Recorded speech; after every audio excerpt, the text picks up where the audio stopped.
Esta es una producción de Grupo Fórmula. El Plan México tiene varios objetivos. Yo me quiero enfocar en, para mí, los más importantes, que son posicionar a México entre las 10 principales economías del mundo. Hoy la economía de México, de acuerdo al Fondo Monetario Internacional, está en el lugar número 12. Y para llegar al número 10, la presidenta dice que queremos llegar, pero para esto tendríamos que crecer nuestra economía en un 4.5% promedio en los próximos 6 años. Y si analizamos, en los últimos 6 años el crecimiento promedio de la economía fue el 2% anual. Si vemos de 1998 a 2023, la economía creció el 2.5% anual. Estamos hablando de un cuarto de siglo. Si analizamos del 2010 al 2018, apenas creció 2.8%. Pero si vemos el PIB per cápita, ¿qué es lo que cuenta? Porque el PIB per cápita es una manera muy aproximada de decir cómo está repartiendo la lana entre todos los habitantes de un país.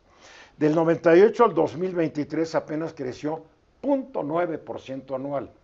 Y en el último sexenio, el pasado de López Obrador, creció 1.2%, lo cual pues, es más que el 0.9, pero sigue siendo un aumento insignificante. O sea, la inflación se comió esto. Punto. Sí. Entonces, veo difícil llegar a ser la economía número 10, porque además creo que el Plan México no considera los aranceles que Donald Trump ha dicho y contradicho que va a poner a partir del próximo 20 de enero sobre las exportaciones mexicanas a su país. Y a esto hay que añadir algo que anunció hoy Joe Biden como despidiéndose de México pintándole un violín, que impone restricciones a las exportaciones de Estados Unidos de chips avanzados, lo cual obviamente va a afectar la economía en diferentes lugares, como la industria automotriz, la industria de la inteligencia artificial, la tecnología, y de paso le da un trancazo al proyecto de la presidenta Sheinbaum de acelerar el desarrollo tecnológico y de inteligencia artificial en México y su uso en el gobierno. O sea, el anuncio de esta mañana es terrible. Así es que al diablo también con Joe Biden. Después dice la presidenta, bueno, el Plan México, que hay que invertir la inversión total al 27% del Producto Interno Bruto. Aquí hubo avances importantes. En 2019, la inversión como por ciento del PIB fue del 20.5% y el año pasado ya llegó al 24.3%. Sin embargo, hay un problema grave que el entorno internacional, los aranceles, la inquietud política, la llegada de Trump, tantos lugares en conflicto en el mundo, pueden desincentivar la llegada de inversión extranjera, calmar la inversión nacional, aunque ahorita los empresarios todos estén aplaudiendo, y el gobierno no está dando el mejor ejemplo, porque la inversión pública como porcentaje del PIB bajó del 3 al 2.7 el año pasado y se estima que este año va a bajar al 2.3%. O sea, si tú tienes un gobierno que no da el mejor ejemplo de invertir, pues los empresarios también como que dicen que está pasando aquí. El nearshoring puede ayudar, pero el nearshoring se va a enfrentar a estos asuntos de los aranceles que Trump le va a poner a todos los países del mundo. Entonces puede venir un alentamiento de la economía. Atraer 277 millones de dólares, pues puede ser interesante, otra vez tiene problemas, el nearshoring puede ser interesante, pero México va a tener que hacer aún más. Hoy lo anuncia en el Plan México, en construcción de puertos, adaptación de puertos, carreteras, aeropuertos, para hacer el país más atractivo. También habla sobre elevar la educación media superior, su cobertura al 85%. Esto se ve muy factible porque ya el año pasado fue del 81.1%. Si el gobierno sigue con las ganas que le está echando, además hoy también se anunciaron más proyectos educativos, se puede llegar al 85%. ¿Qué pasa? Que hay que elevar la calidad de la educación y vincular la educación con el sector productivo del país. ¿Por qué no podemos seguir teniendo abogados, abogados y contadores y médicos si no van a tener empleo, ¿no? Otro proyecto es crear 1,5 millones de empleos adicionales. El problema es que en este país no se han creado 1,5 millones de empleos por año desde nunca. Creo que hubo un año de López Portillo 79. Que se generaron más empleos de los que el país necesitaba, sí, porque se pusieron a contratar gente a lo loco, ¿no? Participación de energías limpias al 53.4%, hoy representan el 37.8% de la generación total de energía en México. Los expertos creen que esto es factible.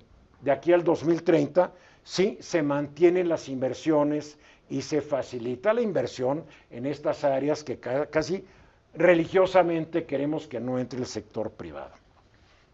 Hay otro par, reducir los homicidios dolosos y la violencia. Hay que reconocer que en los primeros 3 meses del gobierno de la presidenta Sheinbaum se disminuyeron 16.3% los homicidios dolosos. Es un éxito innegable. Sin embargo, también hay que decir, los niveles de homicidios y de violencia en general en México siguen siendo demasiado altos para atraer totalmente, significativamente a los inversionistas de muchas partes del mundo, sobre todo los gringos, a México y a muchos lugares de México. En fin, creo que hay metas que son alcanzables, metas no tan alcanzables y metas que para mí son imposibles de alcanzar, como este crecimiento del 4.5%. Todo va a depender de la capacidad del gobierno en ajustar sus estrategias, en buscar nuevos socios comerciales. Ya los tenemos, pero nunca los hemos sabido explotar, la Unión Europea, país de Asia, etcétera, por esta sobredependencia casi adictiva a la economía de Estados Unidos. José Luis. Fíjate que, déjame empezar por la parte positiva.